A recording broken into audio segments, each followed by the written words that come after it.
हदीस मुबारक में आता है कि साहबी ने पूछा कि या रसूलल्लाह आप शाबान में बहुत ज़्यादा रोज़े रखते हैं। हमने फरमाया कि हाँ, वो इबादत जो गफलत के औकात में की जाए अल्लाह को बहुत ज़्यादा पसंद। क्या माना है कि लोग गाफिल हैं, उनको शाबान की इज्जत और अजमत का कोई पता ही नहीं है। तो जब लोग उससे गाफिल हों उस वक्त जो इबादत की जाए अल्लाह को बहुत पसंद। इसीलिए जैसे रात की तहज्जुद है जौफल लैल, और ख़ास तौर पे आखिरी हिस्से में, क्योंकि ये लोगों के आराम का वक्त है, सोने का वक्त है, उस वक्त अगर आदमी अपना आराम छोड़ के हाथ बांध के अपने परवरदिगार के आगे खड़ा है तो ये वक्त जो है ये भी बड़ी मुस्तजाब और बड़ी मकबूलियत का है, और इसके अंदर दुआएं मंजूर होती है, मकबूल होती है और दर्जात बुलंद होते हैं। अच्छा, इसी तरह मैं एक हदीस मुबारक का सही वजीफा आपको बतला दूं, क्योंकि रमजान मुबारक का महीना है। इतना आसान वजीफा है और आप हैरान होंगे कि उस पे सवाब कितना है।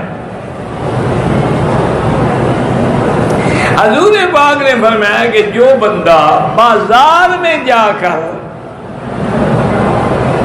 ये कलिमा कहे ला इलाहा इल्लल्लाहु वहदहु ला शरीका लहू लहुल मुल्कु व लहुल हम्द युहयी व युमीत व हुवा हय्युन ला यमूत बियदिहिल खैर व हुवा अला कुल्लि शैइन कदीर। 1 लाख नेकियां लिखी जाती है और 1 लाख गुनाह माफ करती है। अब देखिए कितना आसान वजीफा है। बाजार में जा रहे पढ़ते जाओ, एक अगर 10 दफा पढ़ोगे तो 10 लाख नेकियां बन गई और 10 लाख गुनाह। अच्छा, अगर गुनाह ना हो उसके बदले में और नेकियां लिख दी जाती। गुनाह होंगे तो माफ होंगे ना, गुनाह है ही नहीं। तो अल्लाह ताला अब ये इतना आसान। अच्छा, लोग गाफिल हैं। हालांकि सहाबा, ताबईन, औलिया अल्लाह कभी कभी बाजार में इसीलिए जाते थे कि जाके हम इस जिक्र का फ़ायदा उठा लें और हुजूर के फरमान से नफ़ा कमाएं। तो बाजार में जाने का मकसद ही उनका ये होता था कि जाके अल्लाह का जिक्र करें, क्योंकि सबसे बुरी जगह जो है वो बाजार है। तो जब आदमी उस बुरी जगह पर आके अल्लाह का जिक्र करता है तो अल्लाह उसकी दर्जात को और नेकी को बढ़ा देते। अब इतना आसान वजीफा, न चिल्ला करना पड़े, न एक पाँव पे खड़ा होना पड़े, न कब्रिस्तान में जाना पड़े, बाजार में जा रहे। हमारे बड़े एक मेहरबान थे शेख अहमद उमर बालवी, मेरे वालिद साहब के बड़े अजीज और महबूब शागिर्द थे, और उन्होंने भी जितनी वालिद साहब की खिदमत की अल्लाह उनके दर्जात बुलंद करे, उनकी कब्र पे करोड़ों रहमतें फरमाए।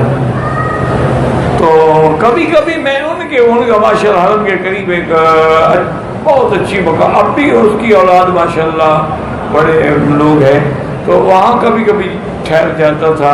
तो वापस जब आते थे ना सुबह की नमाज के, तो सारा रास्ता वो यही पढ़ते थे, ला इलाहा इल्लल्लाहु वहदहु ला शरीका लहू लहुल मुल्कु व लहुल हम्दु युहयी व युमीत व हुवा हय्युन दाइमुन ला यमूतु अबदा बियदिहिल खैर व हुवा अला कुल्लि शैइन कदीर। तो बहरहाल इस शाबान में और हजूर हमेशा दुआ मांगते थे कि अल्लाहुम्मा बल्लिगना रमज़ान कमा बल्लगतना शाबान, अल्लाहुम्मा रज़ुक़ना क़ियाम रमज़ान व सियाम रमज़ान ईमानन व इहतिसाबन, कि या अल्लाह जैसे आपने हमें शाबान नसीब फरमाया, रमज़ान भी नसीब फरमा, और रमज़ान का क़ियाम और सियाम जो है वो खालिस अपनी रज़ा के लिए नसीब फरमा। अभी से तैयारी